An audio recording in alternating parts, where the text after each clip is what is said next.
A paz do Senhor, meus irmãos, é um prazer estar aqui com vocês para mais uma aula da nossa Escola Bíblica Dominical. E esse subsídio hoje, infelizmente, é o último tema do nosso trimestre, mas aguarde que o próximo trimestre está aí com um novo tema. Hoje, o título da nossa lição é As Bênçãos de uma Vida Santificada. E você que está me assistindo, eu quero te convidar. Se inscreva aqui no nosso canal ADMP TV. Clique no sininho para receber todas as notificações e também deixe um comentário sobre essa aula e que esse comentário sirva para edificar os nossos irmãos. Vamos para a nossa aula? Vamos lá?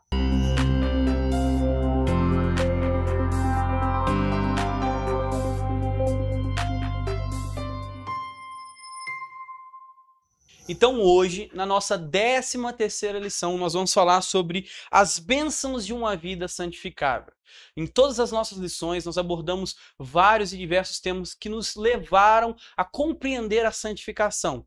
E como é a interpretação da santificação? Vamos retomar isso e é importante, professor, que você frise com seus alunos e torne isso cada vez mais claro, né? A nossa última lição, que isso fique claro. A santificação ela é dividida em posicional, primeiro aspecto dela, que ela é um evento passado, ela é um nascimento espiritual. A gente falou, né, que o espírito, então, ele se conecta a Deus, ele é o meio pela qual nós somos feitos corpo, alma e espírito. O espírito é a parte que se conecta a Deus. Então, quando nós aceitamos a Jesus como nosso único e suficiente Salvador, nós temos então a santificação posicional, que permite o cristão viver um novo nascimento espiritual.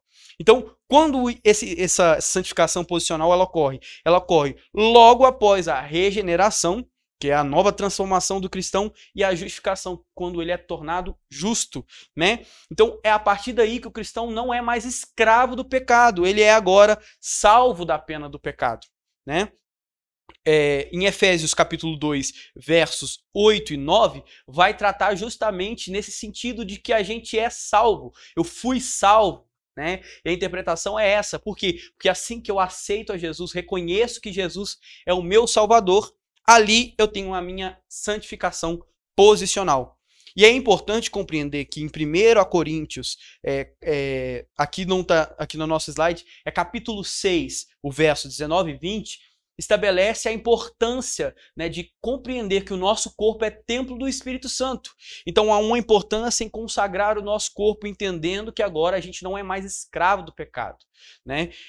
Essa é a santificação posicional. A segunda é a progressiva, é aquela que o cristão compreende que a santificação ela é posicional, mas ela também requer de nós que nós vivemos uma vida, que nós possamos viver a nossa vida em um processo de santificação, entendendo que ela é presente, do nosso presente, e ela é crescente. Cada vez mais eu preciso me importar em tornar-me cada vez mais santo, porque é a santidade que me aproxima desse Deus que é santo e jamais, né, ele aceita o pecado, né? Então é aí que o cristão é salvo do poder do pecado, tá? É importante que em Tiago, né, capítulo 1, verso 21, vai estabelecer essa noção de estar sendo salvo como um processo, tá? E também em 2 Coríntios, capítulo 4, verso 16, sobre a deterioração do corpo, tá? E aí a gente tem a última, que é a santificação perfeita, ou a glorificação, tá? Ela é um evento futuro. Ela é um evento em que a gente tem uma perfeição espiritual, é algo aguardado por todo cristão, tá? No sentido em 1 Tessalonicenses capítulo 5, verso 9, vai ter esse sentido de eu serei salvo, definitivamente salvo, né? E é aí em Romanos 8, 23 também que a gente tem a noção de redenção do corpo, tá? Nosso corpo será redimido. Entenda o seguinte, durante as nossas lições eu tive a oportunidade de ouvir também o que os alunos entenderam sobre o processo de santificação.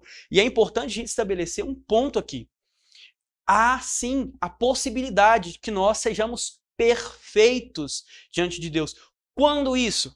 Na glorificação, na santificação perfeita, na santificação final, tá? Então, estabeleça isso com os seus alunos, né, sobre a santificação posicional, que ela é progressiva e que ela também será perfeita quando Jesus voltar e levar a sua igreja. Então aqui eu trouxe essa frase aqui de John Piper, no que ela traz o seguinte sentido: santificação é o trabalho da graça de Deus em nós, para inclinar os nossos corações a pensar e sentir a sua vontade. Eu repeti isso várias vezes e eu quero que você guarde no seu coração. Entenda que se santificar e entender a importância do processo de santificação é compreender que nós não podemos viver a nossa vida de qualquer maneira, que nós devemos viver a nossa vida pautada sobre a soberana vontade de Deus. Viver a nossa vida de vã maneira é desprezar tudo o que Cristo fez por nós, é desprezar sua morte e ressurreição que nos deu vida. Entenda, santificar-se é viver sobre a vontade soberana de Deus. E é assim que um cristão tem todos os benefícios, todas as bênçãos que nós vamos tratar na nossa lição hoje. Tá? Então, o resumo da lição. O resumo da lição ele vai trazer exatamente os pontos fundamentais que nós vamos tratar na nossa lição hoje. Tá? A justificação pela fé. Então, a fé como uma ferramenta que nos permite alcançar o que Cristo fez por nós. Tá? A justificação pela fé na obra de Cristo, ela aliada à santificação, que eu falei em 3 processos: santificação inicial, progressiva, né, que a gente vive, garante bênçãos e paz. E é essa mesma preocupação, né, com a santificação que nos levará a encontrar-nos com Deus e alcançarmos a santificação gloriosa, a glorificação. Tá? Então, quais são os objetivos da lição? Primeiro, mostrar as bênçãos da paz com Deus. Segundo, compreender a bênção da alegria da salvação. Entender que isso é um fruto do Espírito Santo, que pode ser revelado até mesmo no meio de uma tribulação. Terceiro ponto, que não pode deixar escapar, professor: explicar a bênção da salvação e, como eu disse anteriormente, sobre a santificação final. Tá? Então, agora nós vamos para nosso texto bíblico, também que é parte do nosso texto principal, e ele se encontra em Romanos, capítulo 5, versos do 1 ao 11. Nesse sentido, eu quero trazer aqui para a gente, né, sobre o livro de Romanos. Entenda o seguinte: o livro de Romanos ele foi escrito aproximadamente no ano de 57 depois de Cristo, enquanto Paulo se preparava para voltar a Jerusalém e levar uma oferta que estava sendo preparado aos irmãos, né, que estavam passando por necessidades. Isso está lá em Atos, capítulo 15, do verso 23 a 28. Ele desejava, então, Paulo ir para Roma e, em seguida, para a Espanha. Então, é nesse contexto, em Corinto, que ele escreve a carta de Romanos. Tá? A carta de Romanos ela é um tratado sobre a nossa fé. Ela é fundamental. E eu quero trazer para vocês aqui uma curiosidade fundamental. Martinho Lutero vai escrever o seguinte sobre a carta de Romanos: a parte principal do Novo Testamento é a carta de Romanos. E o mais puro evangelho, que certamente merece a honra de um cristão não apenas conhecê-la na memória, palavra por palavra, mas também dedicar-se a ela diariamente, como alimento para a sua alma, pois ela nunca será exaustivamente lida ou entendida. E quanto mais é estudada, mais agradável se torna e melhor parece. Nós temos 3 figuras principais e importantíssimas que foram usadas por Deus e são motivadas justamente pela carta de Romanos, né? O primeiro que a gente tem é Agostinho de Hipona. Vai falar a história que, aproximadamente no ano de 386 depois de Cristo, ele, após chorar muito, ouviu crianças brincando, né, em um jardim, e ele ouviu as palavras Tolli Leger, que significa apanhe e leia. Ele interpretou isso como a voz de Deus. Ele pegou um papiro que estava próximo ao seu amigo, abriu e adivinha, estava escrito em Romanos, capítulo 13, verso 13 e 14, e ele e ele leu o seguinte: comportemo-nos com decência, como quem age à luz do dia, não em orgias e bebedeiras, não em imoralidade sexual e depravação, não em desavença e inveja. Ao contrário, revistam-se do Senhor Jesus Cristo e não fiquem premeditando como satisfazer seus desejos carnais.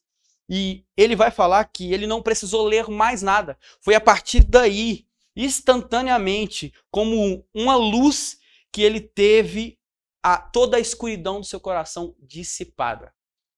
Esse é apenas Agostinho de Hipona, outro indivíduo, causador também de grandes mudanças e profundas mudanças na nossa fé, Martinho Lutero, todos nós sabemos, né, da Reforma Protestante.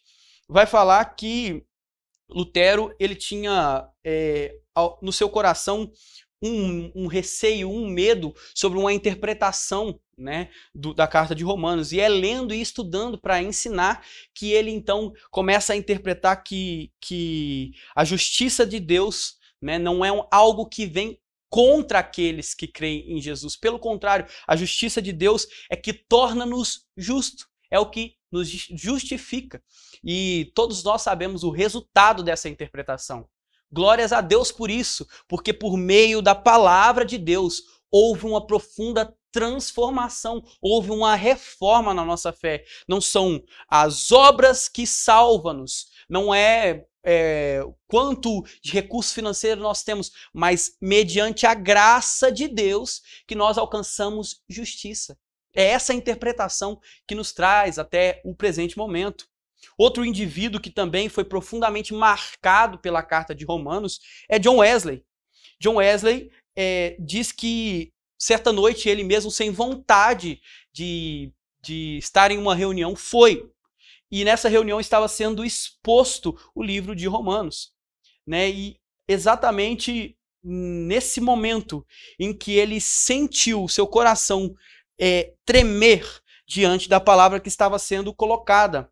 E ele entendeu que era somente confiando em Cristo, somente em Cristo que ele poderia ser salvo. E é a partir dessa confiança que ele teve que nasceu um grande avivamento no século XVIII. Então entenda o seguinte, assim como foi com Agostinho, assim como foi com Lutero, assim como foi com John Wesley, também pode ser conosco, se nós abrirmos nosso coração para entender e estudar a palavra.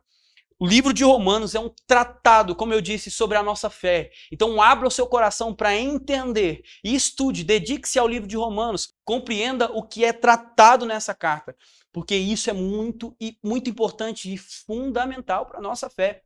Tá? Então, assim nós adentramos, né, ao nosso texto bíblico. Eu quero expor, eu vou ler com vocês e a gente vai expondo ponto a ponto. Tá? Sendo, pois, justificados pela fé, temos paz com Deus por nosso Senhor Jesus Cristo. A gente vai ver aqui na carta de Romanos, no capítulo 4, ele fala sobre a questão de ser justificado mediante a fé em Cristo. E aí ele vai continuar dizendo, por meio dessa justificação, nós temos paz com Deus. Entenda, essa paz que é estabelecida aqui não é uma paz meramente de calma, não é uma paz meramente de tranquilidade, é mais que isso. Ter paz com Deus é voltar a se relacionar com Ele. E é aí que nós vamos tratar sobre a nossa lição. Então entenda, uma das bênçãos de viver o processo de santificação é ter paz com Deus, é ter relacionamento com Ele. Pelo qual também, o verso 2, pelo qual também temos entrada pela fé a esta graça, na qual estamos firmes e nos gloriamos na esperança da glória de Deus. Lembra do processo final, da santificação final, da glorificação? Ou seja, quando nós vivemos esse processo de santificação, nós temos paz com Deus e nós podemos nos gloriar de um futuro com Deus, ou seja, nós seremos glorificados. Nós então podemos ter esperança da glória de Deus, em outras versões. Tá? Verso 3, e não somente isso, mas também nos gloriamos nas tribulações. E é aqui que entra um ponto importante. Nós nos gloriamos, né, nas tribulações. Por quê? Porque é a tribulação que produz paciência. Entenda o seguinte, quando nós nos gloriamos nas tribulações, o cristão tem que entender que quando essa carta foi escrita, viver por tribulação, viver por dificuldade, viver no meio ao deserto, como nós dizemos, era algo comum e não a exceção. Nós precisamos entender que quando Deus nos coloca no meio de uma tribulação, Ele nos coloca no meio de uma tribulação para que por meio dessa tribulação nós tenhamos o nosso caráter forjado, fortalecido e que nós possamos viver a nossa vida entendendo que a felicidade não está na bonança. A felicidade não está só quando temos bens materiais. A nossa felicidade, a felicidade do cristão deve e tem de estar baseada em Deus. Então, o centro de felicidade do cristão é Deus, tá? E na paciência, verso 4, temos a experiência, e a experiência traz a esperança, novamente. A esperança no quê? A esperança de um futuro com Deus, tá? E a esperança não traz confusão, porquanto o amor de Deus está derramado em nosso coração pelo Espírito Santo. Entenda o seguinte, olha o quão especial é o que Deus fez por nós. Deus nos amou. Deus permitiu que Jesus, o seu Filho unigênito, entenda a palavra unigênito, uni de único, gênese de princípio. Jesus era Deus.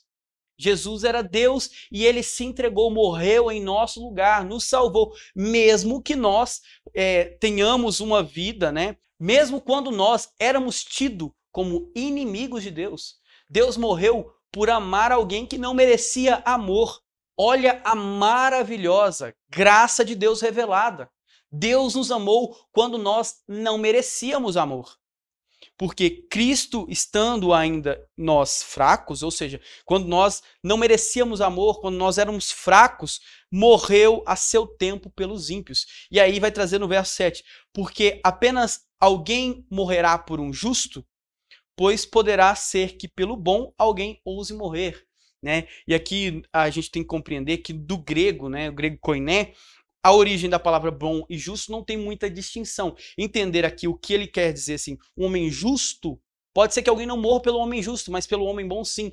Esse bom que ele traz é pela motivação, uma boa motivação. Né? Pode ser que alguém por uma boa motivação morra, mas jamais morreria por alguém que não merece. Né? E Jesus fez isso, ele morreu no nosso lugar. Mas Deus, como prova do seu amor para conosco, em Cristo morreu por nós, sendo nós ainda pecadores. Nós éramos inimigos de Deus. Verso 9. Logo, muito mais agora, sendo justificados pelo seu sangue, seremos por ele salvos da ira. Ou seja, esse amor foi tão grande que nos deu justificação, nos tornamos justos. E glória a Deus! O que nós alcançamos com isso? Nós alcançamos não ser agora alvo da ira de Deus. Verso 10, porque se nós, sendo inimigos, fomos reconciliados com Deus pela morte de seu Filho, muito mais, estando já reconciliados, seremos salvos pela sua vida. E o verso 11, e não somente isso, mas também nos gloriamos em Deus por nosso Senhor Jesus Cristo, pela qual agora nós alcançamos reconciliação.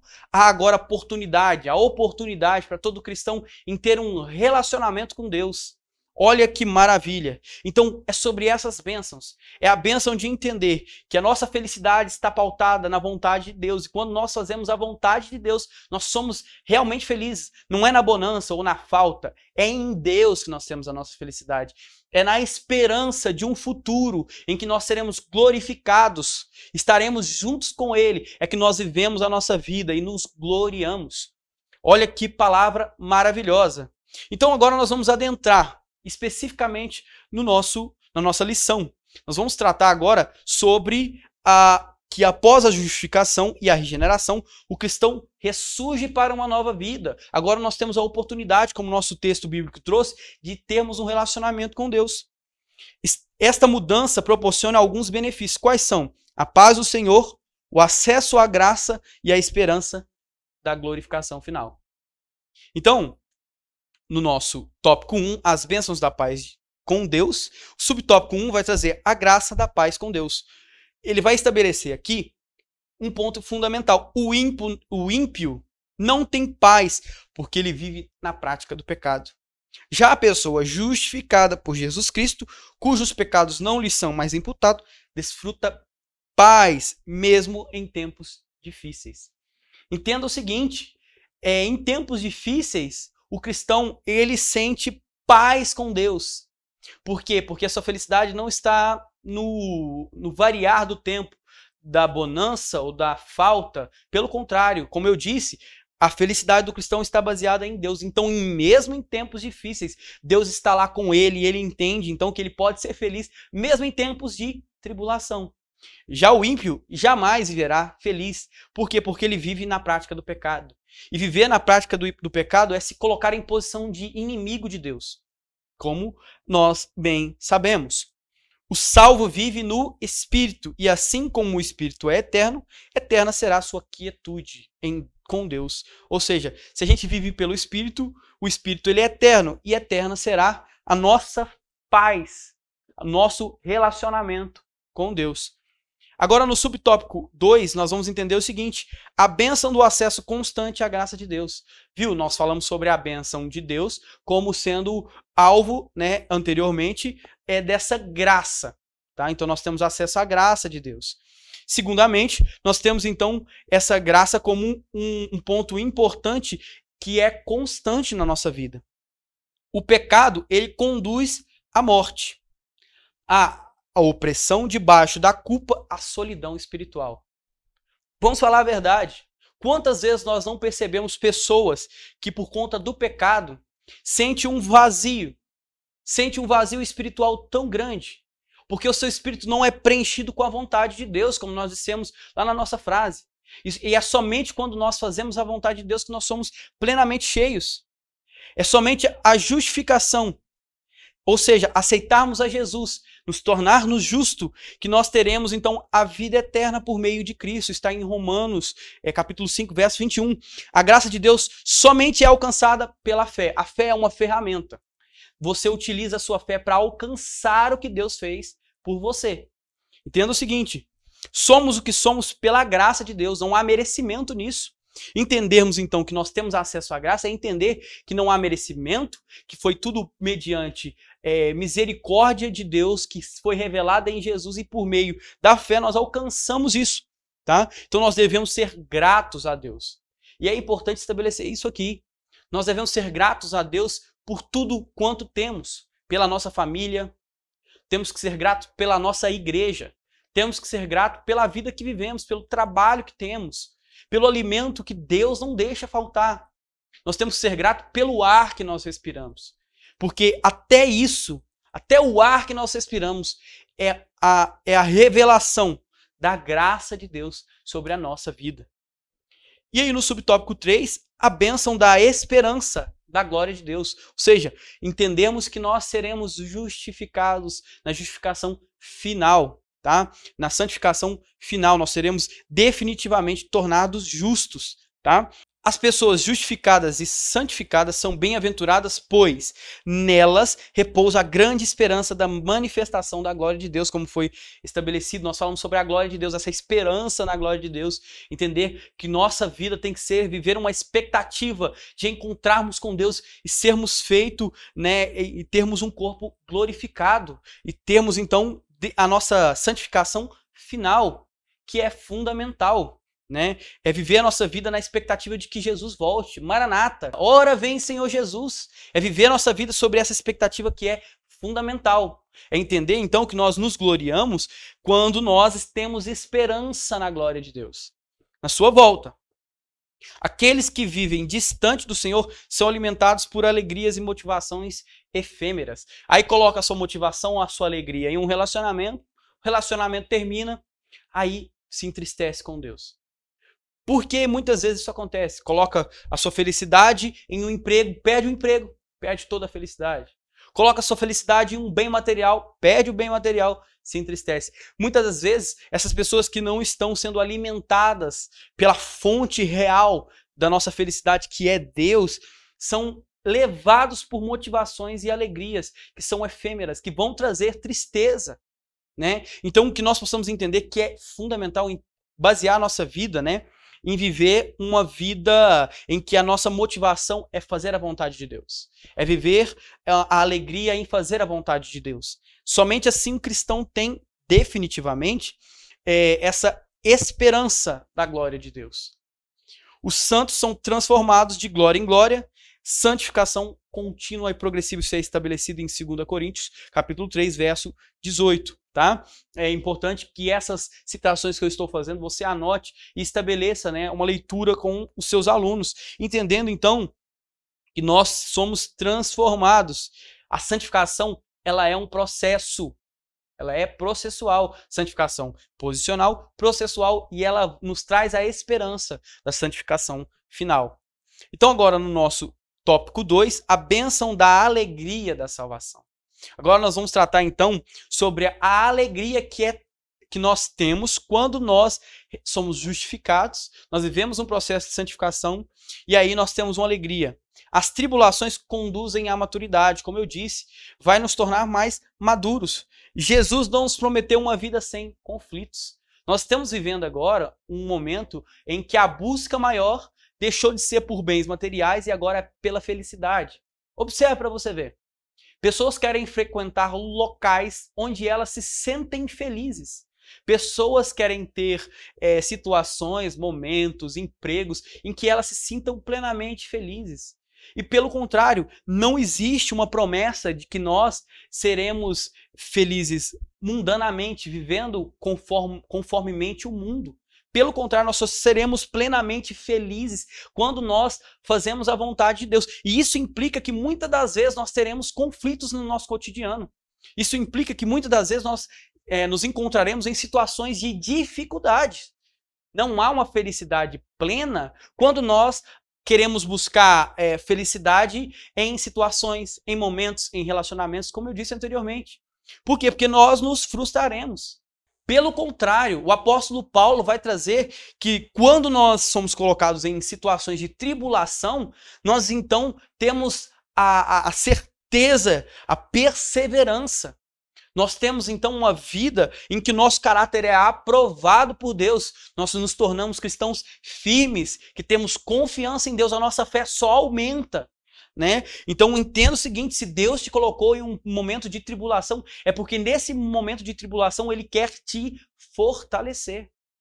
A alegria estará plena se você entender que até o seu momento de tribulação é permitido, é guiado pelo Senhor Jesus.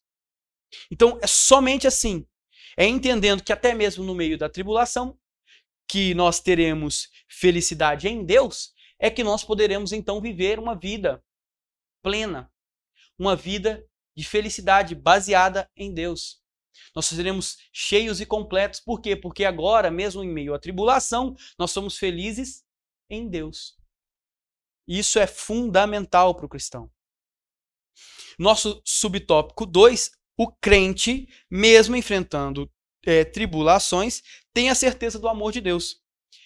Quem mantém sua fidelidade a Deus, independente das circunstâncias, pode perceber o amor de Deus. Se você é fiel a Deus, se você vive uma vida fazendo a vontade de Deus, você vai perceber uma coisa fundamental, que Deus, ele é gracioso, que Deus revela o seu amor todos os dias a você. Por quê? Porque é somente vivendo a vontade de Deus que nós nos tornamos alguém que é capaz, voltando à nossa aula 11, somos capazes de discernir o que Deus fez por nós. Que nós somos capazes de perceber quão grandiosa é a salvação, como nós lemos no nosso texto, que Deus entregou a nós a oportunidade. Porque Ele nos amou quando nós éramos tidos como inimigos. Quando nós não merecíamos amor. E é somente vivendo a vontade de Deus que nós percebemos esse amor. Que nós, então, temos discernimento desse amor. Que nós compreendemos quão grande é o que Deus fez por nós. Agora, no nosso subtópico 3, o ponto fundamental que nós temos que levantar é que o amor de Deus ele é provado pela morte vicária de Cristo. Quando Jesus morre na cruz, né, e a gente falou isso entre o verso 5 e o verso 8 de Romanos capítulo 5, é que nós então entendemos que foi grandiosa a obra que o Senhor Jesus fez por nós, né? Devemos ter em mente este amor, principalmente nos momentos de tribulações. É entender que quando nós estamos em meio ao deserto, em meio à tribulação, que nós entendemos o quão grandiosa é a obra que foi revelada por Deus, Jesus Cristo, que nós entendemos que Jesus Cristo passou por um sofrimento muito maior do que tudo que nós estamos vivendo, para que nós fôssemos justificados e participantes dessa glória presente e da glória da santificação final. Então, quando a gente é ciente de que Deus fez uma obra gigantesca, né? Vamos usar esse termo, quão grandiosa é a obra que Deus fez por nós, é que nós então temos agora e entendemos a importância de vivermos e nos gloriarmos que Deus nos permitiu ter um relacionamento com Ele e entender que nós temos esperança de um futuro definitivo com Ele, né? E aí, no nosso subtópico 3, né, no nosso tópico 3, a bênção da salvação e a santificação final, que é o nosso terceiro ponto fundamental. O primeiro ponto é a salvação. Algumas pessoas se esquecem que a maior bênção nós já recebemos. Tem gente que procura, que vive a sua vida em uma expectativa buscando bênçãos e bênçãos e bênçãos e não agradece, não é grato, como eu disse, por uma coisa que Jesus já fez. Jesus já nos entregou a salvação. Seja grato a Deus por sua salvação e não se esqueça de nenhum dos seus benefícios. Quais? Relacionamento com Deus. Sentirmos a sua presença, sentirmos Ele próximo de nós. Quão glorioso é quando nós compreendemos o que Jesus já fez por nós. Quando nós usamos a nossa fé para alcançar o que Ele já fez, né? Então, no nosso subtópico 2, né, do ponto 3, a salvação é mantida pela santificação. Então, nós, quando vivemos um processo de santificação, nós estamos reafirmando que nós entendemos que nós somos gratos pela salvação que Cristo nos entregou. A garantia da salvação presente e da comunhão com Deus, do relacionamento com Deus, proporciona ao apóstolo Paulo, né, que ele vai estabelecer isso em 1 Timóteo, capítulo 4, versos 6 e 7, ele vai entender que antes de morrer, ele entende que ele combateu um bom combate e ele guardou a fé. Quando nós temos, então, essa garantia da salvação, quando nós vivemos um processo de santificação, garantindo a nossa salvação presente, e quando nós temos relacionamento com Deus, há em nós uma das bênçãos. Quais são? A certeza de que nós estamos vivendo corretamente, que nós estamos, então, vivendo e combatendo um bom combate, que nós, então, estamos definitivamente vivendo segundo a vontade de Deus, e isso nos traz paz. Mesmo numa situação como o apóstolo Paulo se encontrava aqui, em uma situação em que a morte é algo esperado, é algo que já não há possibilidade de fugir. Por quê? Porque para o cristão, morte é lucro, é estar mais próximo de Deus, é encontrar com o seu Criador. E viver é viver para Cristo. Viver é viver uma vida devota a Cristo. Essa segurança só é garantida às pessoas que, por meio de uma vida devotada e de santidade, mantêm seu ideal de obediência e gratidão a Cristo. Quando nós, então, entendemos, né, quando nós entendemos o que Deus fez por nós, como eu repeti algumas vezes, quando nós, então, vivemos uma vida, um processo de santificação, nós temos, então, a garantia, a felicidade, né, de que nós estamos vivendo em obediência. E essa obediência, ela é vinda de uma gratidão ao que Deus fez por nós, ao que Cristo fez por nós. E o último subtópico, a salvação futura e a glorificação. Só será obtida com a santificação final. As pessoas que amam ao Senhor sentem alegria e prazer em fazer sua vontade. Eu falei isso várias vezes. E eu quero que você estabeleça, professor, quantas vezes forem necessárias, que viver a vontade de Deus é o caminho para a felicidade. E aí isso independe da situação que você se encontra. Por quê? Porque quando eu faço a vontade de Deus, eu me sinto plenamente feliz. Porque a minha felicidade está baseada em Deus. Minha felicidade vem de Deus. Então, é essas pessoas que têm a garantia da vida eterna e a obtenção da santificação final e definitiva. Mas para que nós possamos chegar lá, é preciso andar no caminho de santificação no presente, porque é sem santificação ninguém verá o Senhor. Então, para nós concluirmos, nós precisamos entender a justificação e a santificação inicial são acompanhadas de bênçãos. Quais são? Nós dizemos, a bênção primária que nós tratamos lá no nosso texto bíblico, nós temos relacionamento com Deus. Segundamente, nós temos felicidade mesmo em meio às tribulações, porque a nossa felicidade está baseada em Deus. Tá? Então nós temos paz com Deus, nós temos alegria, nós temos esperança na promessa de glorificação e vida eterna com Deus. Lembrando que, para garantir essas bênçãos, é preciso que mantenhamos uma vida de santidade contínua e progressiva para atingir, então, a santificação final com a glorificação. Então entenda, cristão, a sua vida deve ser uma vida devotada a Deus. Por quê? Porque quando eu estou devoto a ser santo, a viver um processo de santificação, eu estou vivendo, então, segundo e conformemente a vontade soberana de Deus. E quando eu vivo sobre a vontade de Deus, eu estou cumprindo algo que Deus quer de nós, para que nós tenhamos e nós possamos manter o nosso relacionamento com Ele. E é somente assim que nós alcançaremos a glorificação final e todas essas bênçãos que são acompanhadas da nossa santificação.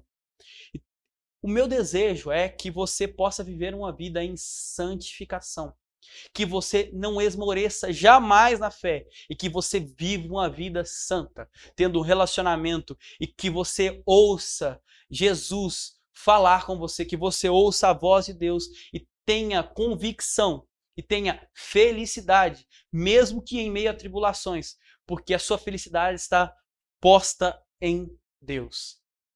E o meu desejo, então, para você é que as bênçãos derramem, que as bênçãos sejam derramadas sobre você e sobre a sua família. A paz do Senhor, que essa paz que nós alcançamos mediante a santificação, ela invada a sua vida. E por meio de você, que você seja uma bênção, um canal de bênçãos para a sua família, para a sua igreja, para o lugar onde você passar. Porque é tudo o que Deus quer de nós, que nós sejamos canais de bênção. Então, até uma próxima aula. Que Deus nos abençoe. Até lá.